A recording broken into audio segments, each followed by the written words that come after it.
main focus though for us was to ensure that the values of the organisation were held all the way through the process, down to what might be considered really minor details. So, specific language that we used by everyone that worked on the project. So it wasn't, when we were talking about people living with dementia, we would correct, it's not suffering with dementia, it is living with dementia. So we were very, very specific about, the language that we would use on that, because we wanted to keep the ethos of the organisation. We have people who have come from across the world and they have completely different perspectives on things.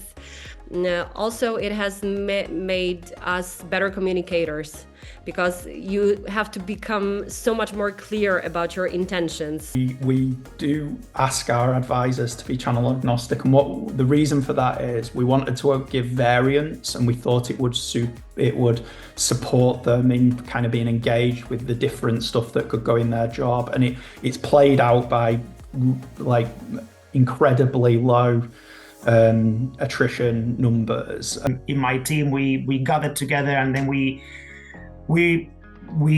talk a lot with the contact centers technology team as well. So we value their involvement and collaboration, and we share this with some of the senior stakeholders in the bank, saying that these achievement could only be made because of collaboration across teams and sharing a purpose for protecting our customers. It was really important. But yeah, working with the frontline managers, building some good relationships, it enables us to do things like roll out the guidelines that I mentioned so that they can roll them out to their team. And yeah, having that good working relationship with people in customer services is really beneficial, and working closely together. And ultimately, it all benefits the customer. So it's great to say that, it makes us more efficient and we can be more productive, but it's better for the customer, because if we can resolve a complaint on that first call or on that first day, rather than it need to escalate and then to take a bit longer to resolve, it's a great benefit. So we have a lot of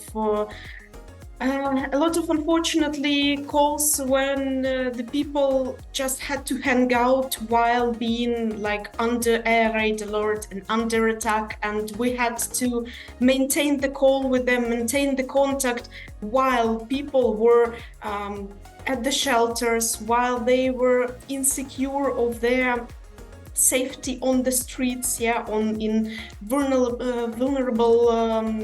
circumstances. So we've got to think much more dynamically inside the contact center around how I can adopt and embrace technology on a much more iterative way. Do you know what I mean? Because digital transformation is not the same.